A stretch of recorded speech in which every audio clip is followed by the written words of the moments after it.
राधा रानी और बरसाना से जुड़ा एक और वीडियो वायरल होने के बाद संतों में विवाद हो गया है। प्रसिद्ध कथावाचक पंडित प्रदीप मिश्रा, राधा रानी के परम भक्त प्रेमानंद महाराज आमने सामने आ गए हैं। वायरल वीडियो में दिखाया गया है कि पंडित प्रदीप मिश्रा ने कह रहे हैं कि राधा रानी बरसाना की नहीं थी, वे रावल गांव की रहने वाले थे। उनके इस बात से प्रेमानंद महाराज काफी नाराज हो गए। उन्होंने प्रदीप मिश्रा को कहा कि तुझे नरक से कोई नहीं बचा सकता। इस पूरे मामले पर पंडित प्रदीप मिश्रा से स्वदेश न्यूज के संवाददाता देवेंद्र जायसवाल की एक्सक्लूसिव बातचीत हुई। आइए जानते हैं उनका क्या कुछ कहना है।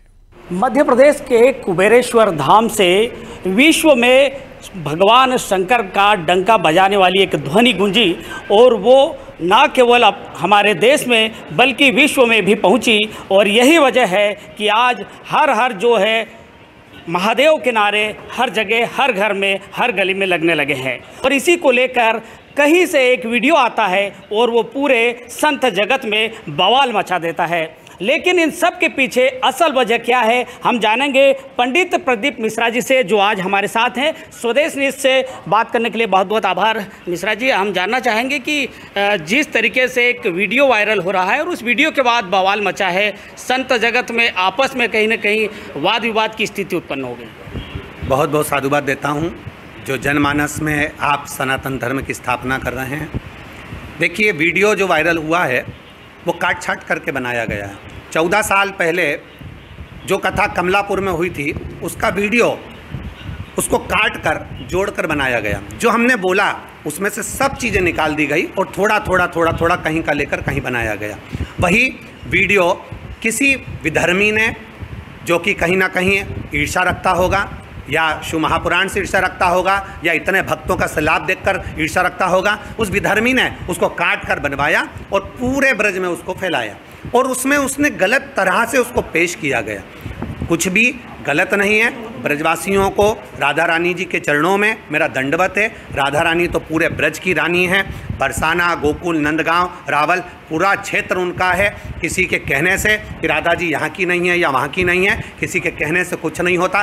राधा सर्वस्व है और ब्रज की रज में निवास करने वाली है। ये तो जनमानस केवल राधा जी के पर्दे के पीछे से लोग अपनी रोटी सेकना चाहते हैं और सनातन धर्म को बदनाम करना चाहते हैं, सनातन धर्म पर उंगली उठाना चाहते हैं, जिससे आपस में ये सनातनी लड़े, आपस में धर्म के लोग लड़े और आपस में लड़े और हम उसका आनंद लें। ये लड़ाने का प्रसंग करा गया। इसलिए निवेदन है कि ये सब चीज़ें जनमानस को गलत प्रेषित करी जा रही है। बाकी का ऐसा कुछ नहीं है। जो हमारे शास्त्रों में, जो हमारे पुराणों में लिखा है, वही हमने अपनी व्यासपीठ से कहा है।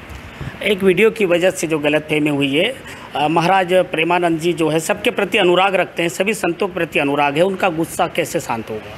जी देखिए, वो तो भोले संत हैं, वो राधा जी का एक प्रतिबिंब है, भगवान कृष्ण का एक प्रतिबिंब है। उन्होंने ये कभी भी नहीं कहते, उनको क्रोध भी नहीं आता, परंतु जो वीडियो उनको दिखाई जा रही है या उनके पास में बताने वाले ने जो बताया उनके पास में बैठकर या कोई उन्होंने अपना दुखड़ा रोया, तो उनके भीतर ये क्रोध जागृत हुआ। बाकी के उनके संत के मुख से आज तक हमने कभी भी कोई गलत प्रसंग नहीं सुना। उन संत के मुख से कभी हमने गलत वाणी नहीं सुनी। वो तो वो कहते हैं अगर भरने बैठे हो तो मंथरा ने केकई को भड़काया और भड़काया तो राम जी को वन पहुंचा दिया। अगर किसी को सुलो पायजन देकर भड़काओगे तो वो तो एक दिन उग्र होता ही है। तो किसी ना किसी ने उनको आकर बताया होगा। बाकी के स्वामी जी श्री प्रेमानंद महाराज ऐसे है नहीं, उनकी वाणी हमेशा निर्मल रही है और निर्मल रहेगी। ब्रजवासियों के लिए क्या संदेश है, किस तरह की भावना है? संपूर्ण ब्रजवासियों को नमन करता हूं, उनके चरणों को दंडवत प्रणाम करता हूं। किसी के कहने पर भड़काए में ना आए। ये सब क्लिप काटी गई है। कभी आप योग संजोग लगे, हम भी ब्रज में आए हैं, पूरा समय हमारा ब्रज में निकला है, परिक्रमा में निकला है, राधा रानी के चरणों में निकला हुआ है और भगवान गोवर्धन नाथ जी के शरणागति में निकला हुआ है। मैं संपूर्ण ब्रजवासियों से अगर राधा रानी जी के चरणों में और ब्रजवासियों का हाथ जोड़कर नमन करता हूँ, प्रणाम करता हूँ, दंडवत करता हूँ। जैसे ही कथाएं पूर्ण होती जाएंगी मैं जरूर ब्रज आऊँगा और राधा रानी के चरणों को नमन करूँगा, प्रणाम करूँगा। पर किसी को भी ठेस पहुँचाने का मेरा कोई लक्ष्य नहीं है। जो व्यासपीठ से बोला गया वो सब प्रमाणित और प्रमाण के अनुसार बोला गया। ये थे पंडित प्रदीप मिश्रा जी, जो सहज ही भाव से कह रहे हैं कि अगर उनको ब्रजधाम आना पड़ा तो वहाँ भी आएंगे। और जिस तरह से उन्होंने अपनी बात रखी है, निश्चित रूप से हम ये आगे भविष्य में देखना चाहेंगे कि संत जगत में एक जो बवाल मचा हुआ है, जो भाषाई आरोप प्रत्यारोप लग रहे हैं, वो कहीं ना कहीं शांत होंगे। देवेंद्र जायसवाल, स्वदेश न्यूज, ओंकारेश्वर, खंडवा।